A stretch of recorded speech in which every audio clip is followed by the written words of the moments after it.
Era pouco depois de meia-noite de sábado, quando o Centro Integrado de Monitoração Eletrônica do Distrito Federal, o CIMI, registrava uma tentativa de violação na tornozeleira de Jair Bolsonaro. Às 6 da manhã, os agentes da Polícia Federal entraram no condomínio em que mora o ex-presidente. Era o cumprimento do mandado de prisão preventiva, decretado pelo ministro Alexandre de Moraes, do STF. As autoridades avaliaram um risco concreto de fuga. Antes da violação da tornozeleira, ainda na sexta-feira, o senador Flávio Bolsonaro convocou uma vigília para a noite de sábado, nas proximidades da casa do pai. A Polícia Federal considerou que um tumulto nos arredores da residência poderia criar, abre aspas, um ambiente propício para sua fuga, frustrando a aplicação da lei penal, fecha aspas. Desde a manhã de sábado, Bolsonaro permanece preso na Superintendência da Polícia Federal.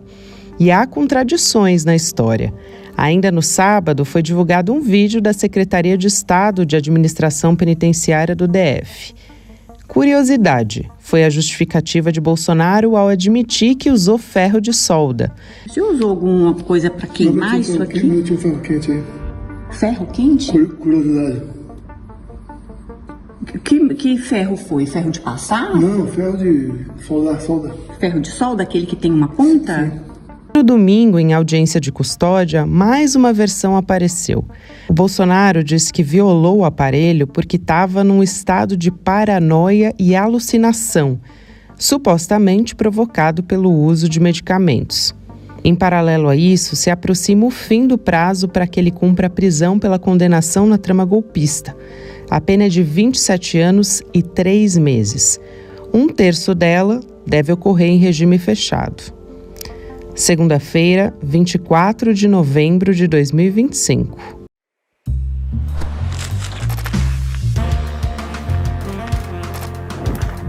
Sou a Gabriela Varela, esse é o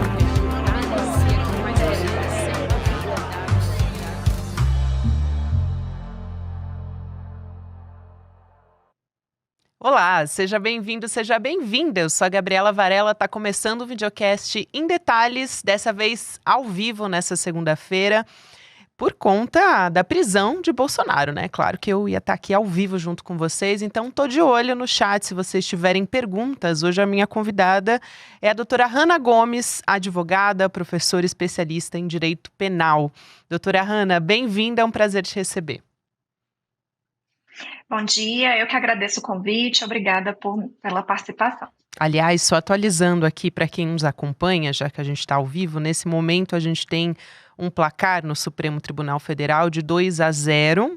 O Alexandre de Moraes e o Flávio Dino já votaram para manter a prisão preventiva do Bolsonaro. Eu estou falando, claro, num contexto em que a primeira turma do STF está julgando aquela decisão monocrática do Alexandre de Moraes que determinou a prisão preventiva do Bolsonaro nesse final de semana. Já começo te perguntando sobre isso, então, doutora Hanna, tem alguma chance, pelo placar que a gente vê até agora, o Moraes, por exemplo, já disse no voto dele que o Bolsonaro violou dolosa e conscientemente a tornozeleira eletrônica.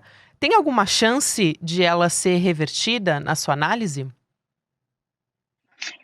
Bom, Gabriela, a gente analisando, né, o mérito da fundamentação, ou seja, a própria prova da violação da tornozeleira, né, como foi extremamente noticiado aí o vídeo, a gente tem pouquíssimas chances de revogação dessa prisão preventiva, né? Existe uma materialidade, ou seja, uma prova da tentativa de violação, da violação em si, né? Houve ali o dano ao patrimônio, não é crime tentar fugir, né, como se diz que seria o objetivo de violar a tornozeleira, mas a violação da tornozeleira é um crime de dano e também prejudica aí a qualquer pedido da defesa para a revogação dessa prisão preventiva.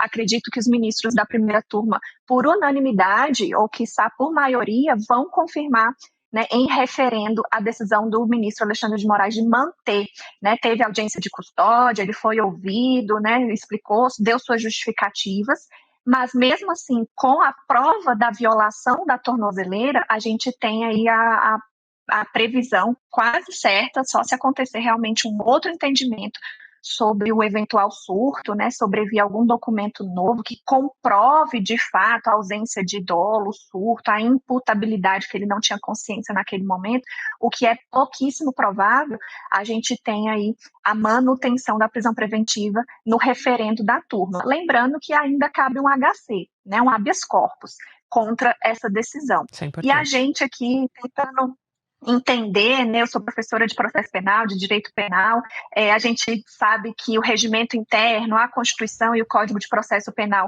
regem essa temática, mas o habeas corpus seria, então, apresentado para a turma, uma vez que seria contra a decisão monocrática do ministro Alexandre de Moraes, ou seria já para o plenário, né, porque seria contra a decisão do referendo da turma, né, porque a gente tem sim a possibilidade do habeas corpus, o duplo grau de jurisdição, que é a revisão de uma decisão, né, de qualquer juiz, em qualquer processo penal, qualquer processo no país inteiro. O duplo grau de jurisdição é um princípio, um direito fundamental garantido na nossa Constituição e nos tratados internacionais que versam sobre pessoa privada da liberdade.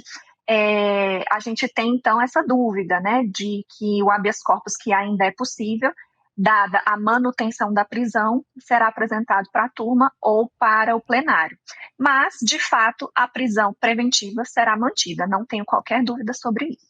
E a gente viu na abertura, doutora Hanna, e também você já comentou aqui sobre a audiência de custódia do Bolsonaro. Ele apresentou uma versão bem diferente nessa justificativa para danificar a tornozeleira, né? Ele não disse mais que era curiosidade e nem que tinha batido na escada, porque algumas pessoas até nem se atentaram a isso, mas numa primeira versão no relatório isso consta também, que ele disse que tinha batido na escada, depois foi para a versão da curiosidade, e aí veio sobre essa justificativa, né, do Bolsonaro de que era uma alucinação e paranoia, supostamente, segundo ele, por uso de medicamentos. Essa mudança de versão, isso pode ter alguma consequência também? Com certeza, a variação nas versões, ela traz aí uma incongruência, né, nos fatos, então isso gera uma insegurança.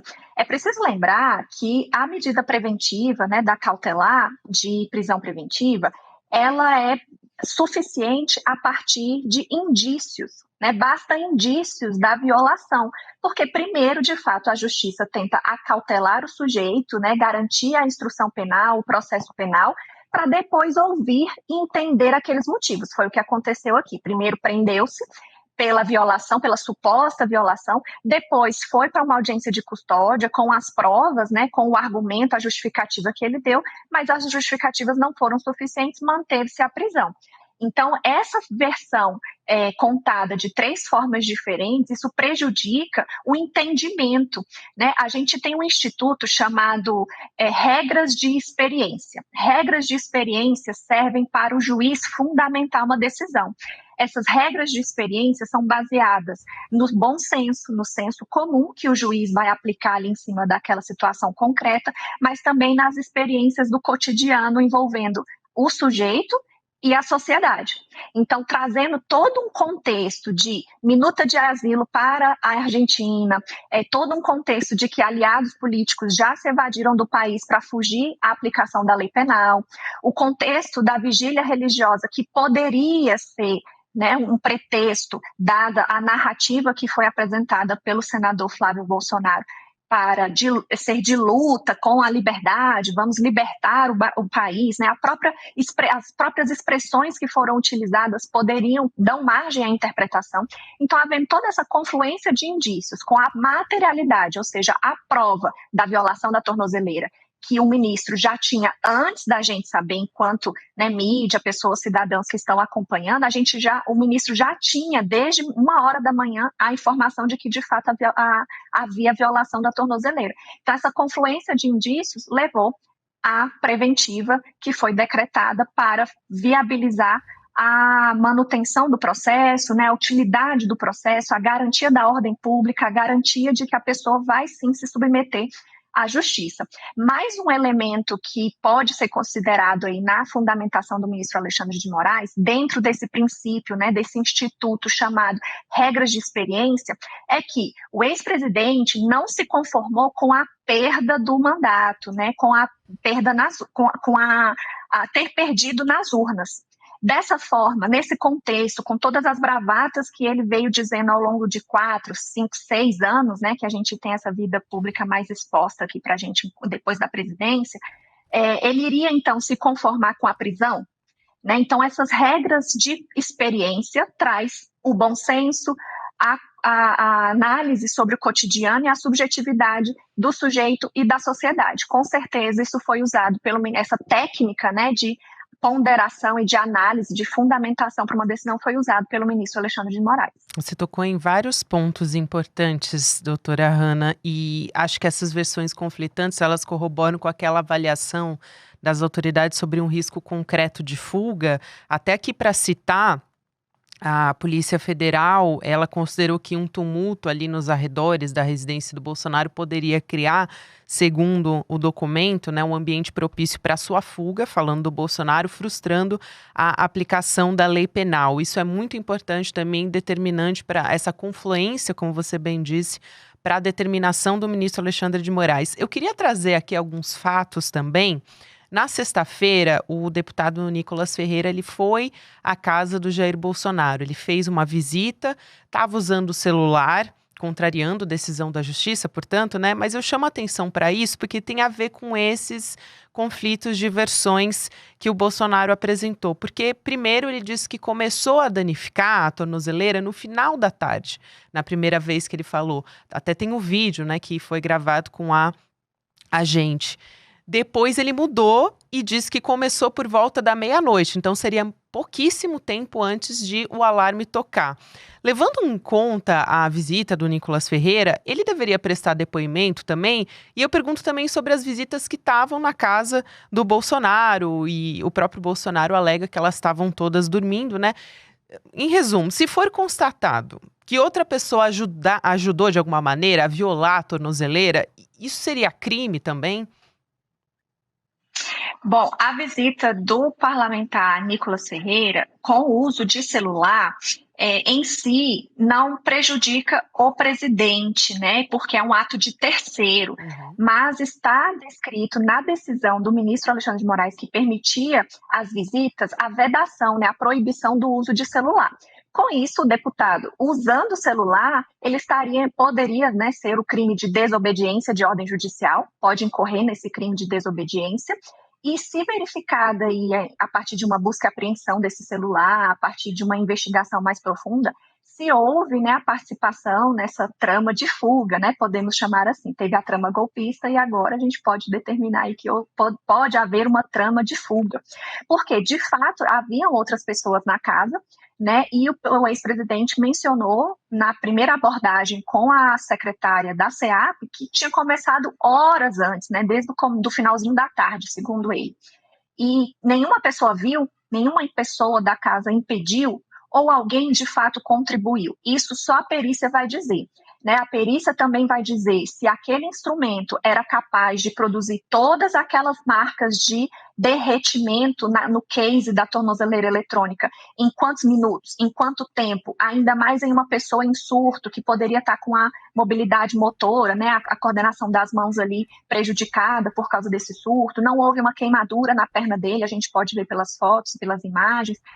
Então, só a perícia vai dizer em que momento, né, pode ter acontecido, a perícia vai estimar, né, em que momento pode ter começado a violação da tornozeleira, do case da tornozeleira, e vai entregar para a gente a possibilidade aí de validação ou não da narrativa do ex-presidente, né, da justificativa. Outras circunstâncias são os medicamentos que levam a um surto, né? Isso também escapa da jurisdição, não é a justiça que pode falar sobre isso, mas sim uma perícia médica. Pode vir a serem apresentados documentos pelo ex-presidente e sua defesa, mas também o juiz, né, o ministro relator, pode requerer uma perícia sobre esses remédios. Um perito independente, doutora Hanna, nesse caso? Isso, um perito é nomeado pela Justiça, né, de forma independente, que preste juramento perante a Justiça.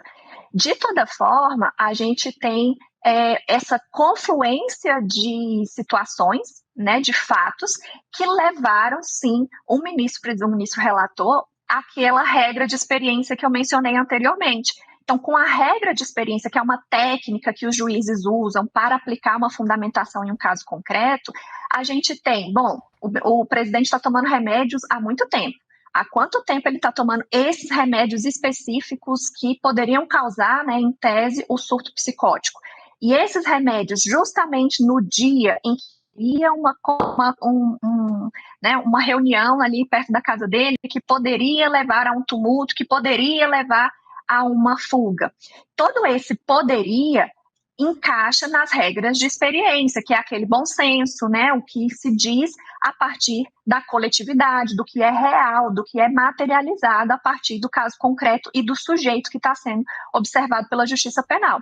Então, tudo isso gerou indícios de que haveria a fuga, o que é o bastante suficiente para a aplicação da prisão preventiva, e mais, combinado com a prova da violação da tornozeleira, é a materialidade. Então, tem indícios e materialidade para manutenção da prisão preventiva. Olha, essa sua fala é muito importante. Eu quero levar em conta tudo isso e a gravidade de tudo que foi feito, né, durante a prisão domiciliar, sobre como isso pode afetar o Bolsonaro daqui para frente, porque a gente tem uma pena a ser cumprida pela trama golpista, né? E aí, você me corrige se eu estiver errado, doutora, mas tem um terço que deveria ser em regime fechado, né? A defesa, ela poderia, eventualmente, nesse contexto, pedir para que o Bolsonaro cumprisse prisão domiciliar por questões relacionadas à saúde, enfim. Como é que essas questões todas, que são muito graves, como é que isso afeta esse cenário agora? Lembrando que o Bolsonaro, ele tem, nessa circunstância agora, médicos de plantão acompanhando a situação dele diuturnamente. Então, isso pode também ser levado em conta para, eventualmente, para que Bolsonaro não possa ficar numa domiciliar? Veja, esse tempo todo que ele estava de tornozeleira, né, cumprindo uma prisão domiciliar na base do fundamento da preventiva, a gente achava que ele estava conformado, né, que estava entendendo ali o peso da justiça e obedecendo à ordem judicial. Estava tudo em paz. Porém, com esse surto ou com essa tentativa de fuga, seja qual for a justificativa que se verifique, que se confirme nos próximos momentos, nos próximos passos, a gente tem o risco da prisão domiciliar. Né? A prisão domiciliar fica extremamente prejudicada, mesmo com a condição de saúde. Né? A condição de saúde pessoal, subjetiva do sujeito, não vai preponderar sobre a segurança do processo penal. Até porque o presidente responde aqui a vários inquéritos policiais, responde a um processo, né, que está em andamento ali, esperando o trânsito em julgado já com uma condenação confirmada. Tem o caso da PET, onde ele realmente responde por essa preventiva, que ainda não virou denúncia pela PGR, mas que está aberto, o inquérito policial está lá na Polícia Federal, está em investigação sobre a coação no curso do processo. Então, são várias questões processuais que exigem da justiça essa garantia de que o sujeito vai responder a todos esses processos. Portanto, a justificativa da prisão preventiva. Com essa tentativa de fuga, com todo esse contexto, fica muito prejudicado o benefício. Lembrando que prisão domiciliar é um benefício de quem está cumprindo pena, uma questão humanitária permitida pelo juiz da causa para que, por dignidade da pessoa humana, ele possa cumprir essa pena em casa.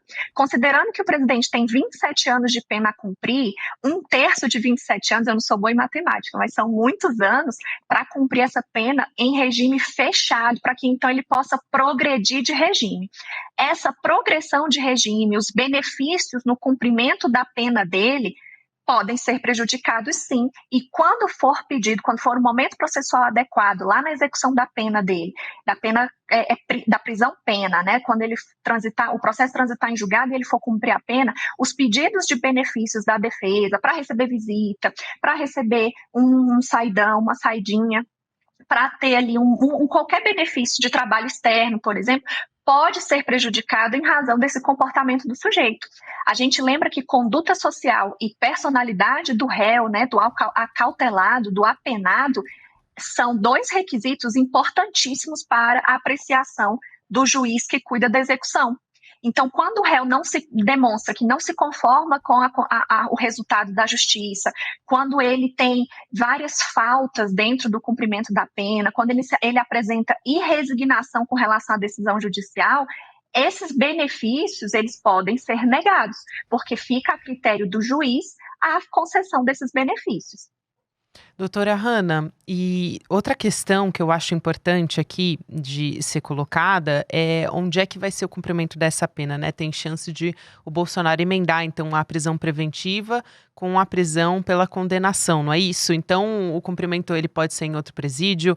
A Papuda, por exemplo, que é um lugar que muito se coloca, o Bolsonaro ele está agora, né, na sala de estado da sede da Polícia Federal em Brasília, mas o prazo, eu pergunto isso porque o prazo para que a defesa do Bolsonaro apresente novos embargos, né, os segundos embargos de declaração, está acabando. Então, a gente deve ver uma decisão sobre isso em breve. Quanto tempo, mais ou menos, a gente consegue mensurar em quanto tempo a gente deve ter o julgamento de fato encerrado e aí a execução da pena? Eu queria só lembrar sobre a sua pergunta anterior, que se a violação da tornozeleira fosse no cumprimento da pena, isso seria considerado uma falta grave dentro do cumprimento da pena, né? E ele poderia, se ele já tivesse em domiciliar, também regredir para um regime fechado, né? Porque não é crime violar a tornozeleira, a tentativa de fuga não é crime para o sujeito que está preso, que tenta fugir. Se alguém auxiliar, é sim um crime contra a administração da justiça, né, contra o processo, mas o próprio sujeito, a gente, na justiça brasileira, a doutrina entende que a fuga é inerente ao ser humano. Todo mundo quer fugir, todo mundo quer, é instintivo, né, então não seria crime. Seria o crime de dano ao patrimônio, porque violou a tornozeleira, que é um dano qualificado porque é público, né, um patrimônio público, mas não seria um crime propriamente, mas seria também uma falta grave dentro do cumprimento da pena. Mas como não é a pena, a prisão-pena que ele está cumprindo, não tem prejuízo aí com relação aos anos de pena, a progressão de regime. Sobre a sua pergunta, o local de cumprimento da pena ainda é uma incerteza desde quando foi condenado, né? Porque a gente não tem um local específico para o porte de um ex-presidente condenado cumprir um regime fechado, né? De fato, isso é inédito no nosso país, né? A gente tinha uma previsão ali, tem um precedente do presidente Lula, que ficou cumprindo pena em uma carceragem ali específica da Polícia Federal em Curitiba. Então, a previsão paralelo que se dá é essa métrica, né? Essa métrica do ex-presidente, do presidente Lula. Porém, aqui a gente já sabe que essa sede regional onde o ex-presidente Bolsonaro está, já se manifestou dizendo ao ministro relator, Alexandre de Moraes, que não tem condições de manter o ex-presidente lá, né, por uma questão de logística, por uma questão de segurança dele e da corporação ali própria, né, não tem essa condição de manter por o prazo aí do regime fechado essa prisão do ex-presidente Bolsonaro. Então a gente ainda não sabe. Fato é, tenho certeza, e aí coloco minha mão no fogo para dizer que na Papuda o ex-presidente Jair Bolsonaro não vai ficar, né, por uma razão óbvia de segurança do cargo que ele ocupou, de dignidade ao cargo de ex-presidente, né, muito menos na Papudinha ali, também acredito que não, que é uma ala especial, né, um prédio específico, um bloco específico para policiais militares que são condenados em crimes. Também acredito que não, por uma própria logística em razão da saúde dele, né, seria de fato um complicador para a saúde dele. E a gente tem percebido que o ministro Alexandre de Moraes tem sido muito cuidadoso com isso, né, impondo ali o monitoramento médico em tempo integral dentro dessa preventiva. E a partir da regional aqui na sede da Polícia Federal em Brasília, seria mais fácil ali, porque tem vários hospitais ali por perto, né? Seria mais fácil ter uma ambulância, tem vias expressas ali que poderiam facilitar esse transporte em eventual emergência. Porém, como eu disse, a Polícia Federal já, né, declarou para o ministro Alexandre de Moraes que não tem essa condição. Então, a gente ainda tem essa questão em aberto, né? Fato é que a domiciliar está prejudicada e pouco provável que será concedida novamente para o ex-presidente. Uma outra circunstância da sua pergunta é sobre o cumprimento concomitante de duas modalidades de reclusão, né, de acautelamento. A gente tem a prisão preventiva sendo cumprida e logo em seguida, acredito que até o final dessa semana, pois os embargos infringentes serão negados, não tenho dúvida, por falta de cabimento, né, não cabem embargos infringentes porque não tem uma decisão de 2 votos absolutórios, então pode serão ser rejeitados. Decisão monocrática, né? Desculpa te interromper, doutora Hanna. Pode ser. Exato, e ninguém está falando ainda que dessa decisão monocrática cabe agravo interno, né? Agravo interno para a turma. Então é mais uma extensão. Porém, o ministro relator, quando negar esses embargos infringentes, ele pode já apresentar a certidão de trânsito em julgado, né? Eu não acredito que ele fará isso. Até porque, para evitar uma alegação de cerceamento de defesa. Então, vai se esperar o fim do prazo do agravo regimental, que é um agravo interno, perdão, que é um agravo, recurso cabível contra a decisão monocrática, a decisão de um juiz singular ali do Supremo, né? Então, os embargos infringentes serão negados por falta de cabimento por um juiz monocrático. Pode ser que o ministro Alexandre de Moraes abra um pedido de uma sessão extraordinária para referendar, para a turma confirmar essa decisão, ou que espere-se o prazo para que a defesa apresente agravo interno, que é o recurso próprio dessa negativa.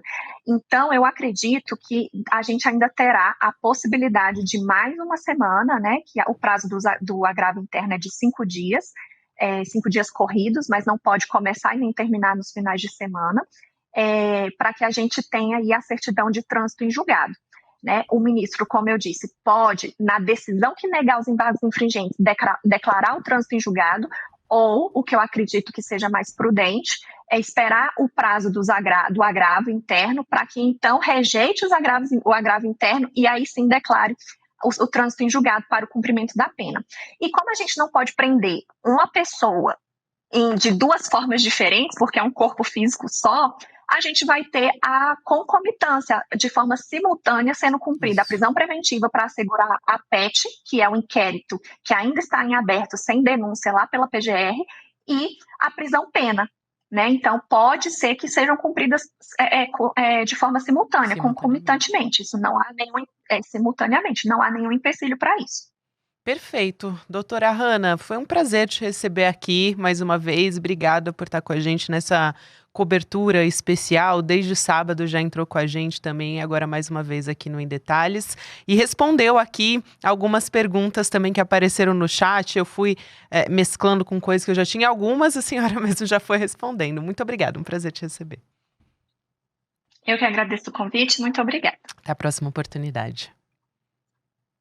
Quero também deixar um convite para você que me acompanha aqui neste Em Detalhes ao vivo, que nessa semana a gente vai ter a estreia da nossa pós-graduação aqui no ICL, com professores bastante especiais. Então a gente vai ter Vladimir Safatli, a gente vai ter a nossa Nancy Fraser nessa pós-graduação do ICL, em Teoria Crítica da Sociedade. Para você que já é aluno da nossa pós, essa é uma oportunidade para você fazer um outro curso ou para você começar com a gente pela primeira vez.